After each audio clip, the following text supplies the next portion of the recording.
2021 was a big year for the world of theme parks and roller coasters. For many parks, they were able to reopen with COVID guidelines after a year of closure. For some parks, they were able to debut their new and shiny coasters such as Velocicoaster at Islands of Adventure, Jersey Devil Coaster at Six Flags Great Adventure, and Conda at Walibi, Belgium.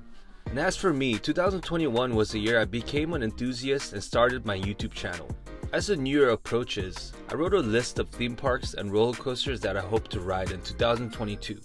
The only disclaimer is that I created this list to be realistic in the terms of my free time, budget, and my plan for next year. Therefore, parks that I don't plan on visiting next year won't be on my list. This is my 2022 coaster resolution.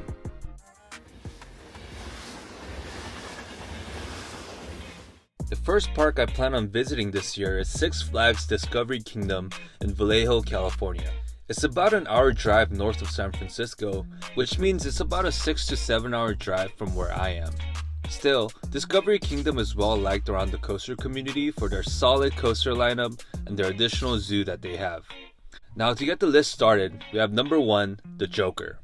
This coaster is an RMC conversion of Roar, and like many other RMCs, the Joker is smooth, filled with airtime, and has many fun inversions. Though Joker is labeled as the worst among the RMCs, many people agree that it's still better than most other coasters. Personally, I love the color scheme on this ride and the theming around the coaster. This will be the 5th RMC in my coaster credit, and I look forward to a back row ride on this. Number 2, Superman Ultimate Flight. Skyrocket 2 models are typically underrated despite their compact layout, forceful launches, and unique inversions. Yes, it's a short ride, and yes, it's been cloned a bunch of times.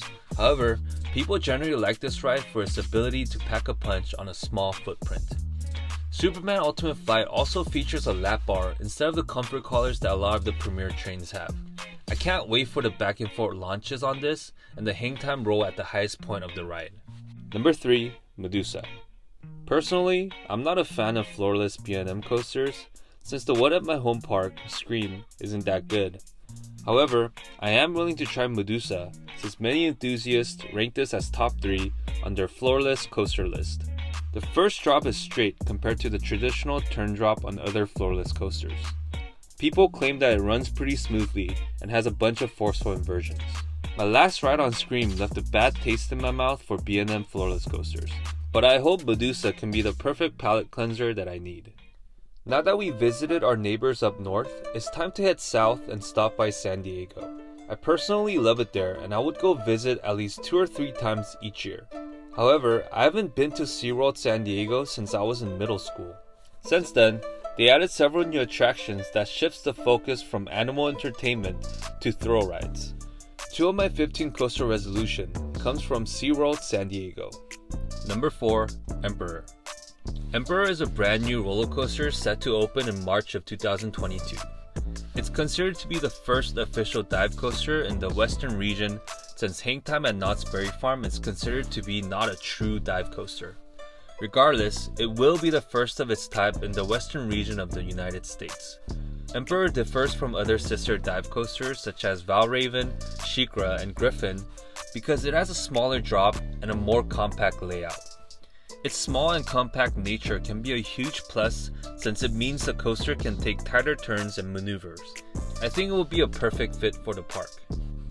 Number 5, Manta. Not to be confused with Manta, the flying coaster at SeaWorld Orlando. The Manta in San Diego is a Mack Rides launch coaster. Still very fun and very well themed. This family-style roller coaster shoots its rider from an underwater-themed station into several low-to-the-ground turns. Manta has one of the more tamed launches, only reaching 43 miles per hour. Still, the long layout and the speedy turns make this coaster a must when visiting SeaWorld San Diego. Next, we take a trip to San Antonio, Texas. Six Flags Fiesta Texas is many people's favorite Six Flags park.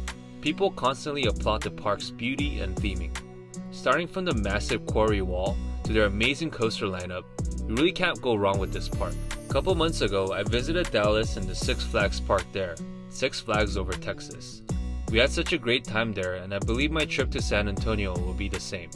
These are the 4 coasters at Six Flags Fiesta Texas in my coaster resolution. Number 6, Iron Rattler.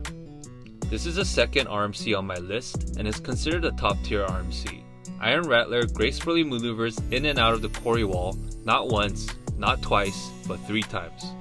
I'm typically a sucker for an amazing first drop, and Iron Rattler has one of the best. After reaching the top of the quarry wall, it curves slightly left as it pulls you down, getting that chaotic ejector airtime. Much like how Twisted Colossus turns you right slightly on the first drop. The ride is filled with airtime and smooth inversions, but many people complain that it ends before you know it. Still, this is one of my bucket list coasters that I have to ride. Number 7. Wonder Woman Golden Lasso Coaster. Last year, I got to ride Rollblazer at California's Great America, which is a reverse clone of the Wonder Woman Golden Lasso Coaster. The one ride I got on Rollblazer wasn't a great one. It was the first train of the day, and it was running relatively slowly. I understand that this is atypical, and I look forward to giving this RMC Raptor another try. The Golden Lasso Coaster also has some minor differences to Rollblazer, such as the water features and the moving loading station. RMC Raptors gets a lot of praise around the community for its intensity and speed, and I hope that after this trip, I would share the same opinion. Number 8. Superman Krypton Coaster.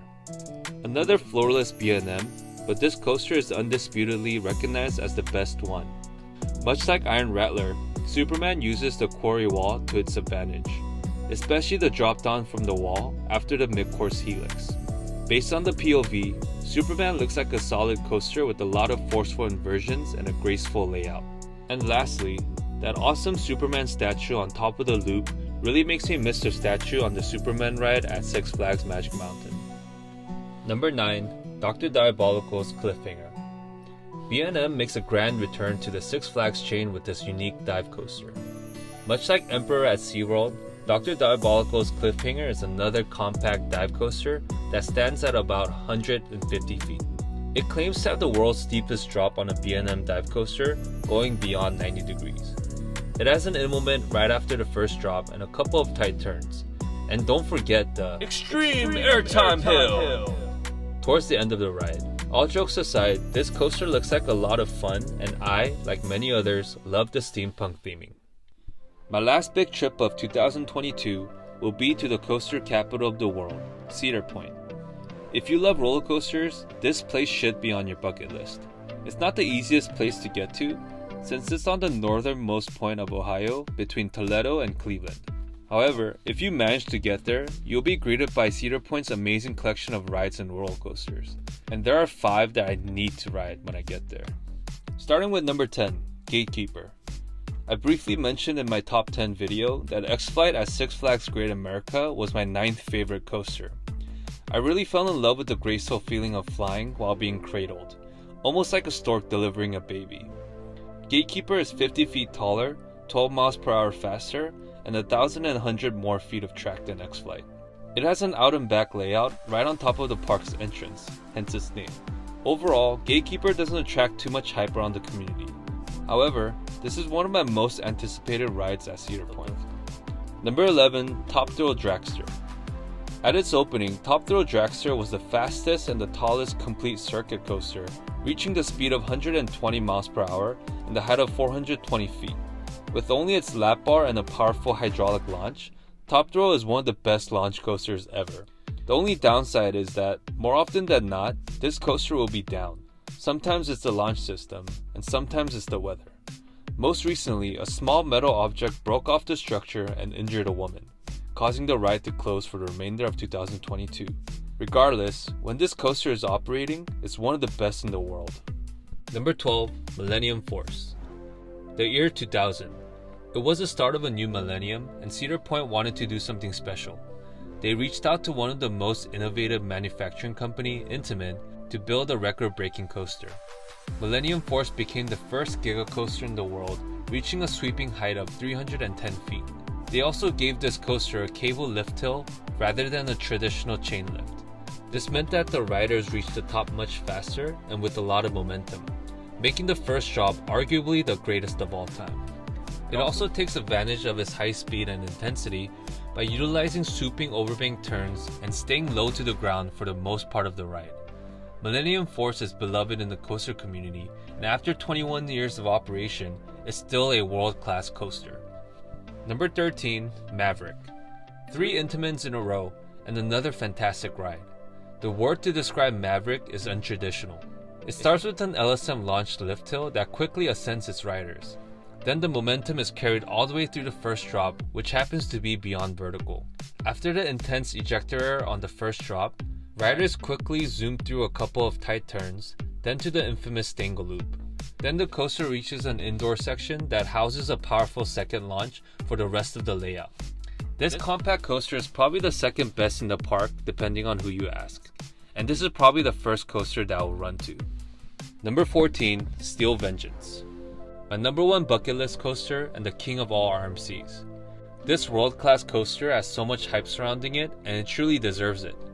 200-foot drop, outer bank hill, upward 0G roll, twisted snake dive, double down, double up, and countless airtime moments. This coaster has it all. I really believe it when people say it's the perfect layout. There were talks that the mid-course brakes kicked in a little harder last year, making the second half a bit lethargic. Regardless, people agree that it doesn't take away too much from the ride experience. Though I don't look forward to the 2-hour wait times, I would gladly do so for the one and only Steel Vengeance. For my last coaster, let's fly back to California to visit my home park, Six Flags Magic Mountain. In 2022, Magic Mountain is receiving their record-breaking 20th coaster. I don't want to sound spoiled, but I thought we would receive something a little more extravagant. Still, I look forward to riding their new edition, and without further ado, number 15, Wonder Woman Flight of Courage. It's sad to admit that Magic Mountain's record-breaking coaster will be a near clone. Wonder Woman Flight of Courage would resemble the Jersey Devil coaster at Six Flags Great Adventure in New Jersey. Still, I'm very excited to have another RMC at my home park. This larger variation of the RMC Raptor model is said to be the fastest and the tallest of its type. I think it really fits well in the DC themed district of the park, and another airtime filled coaster that the fans would enjoy. That completes my New Year's coaster resolution. I hope you enjoyed watching this video, and make sure you comment your most anticipated coaster of 2022. Again, thanks for watching, and I wish everyone a happy new year.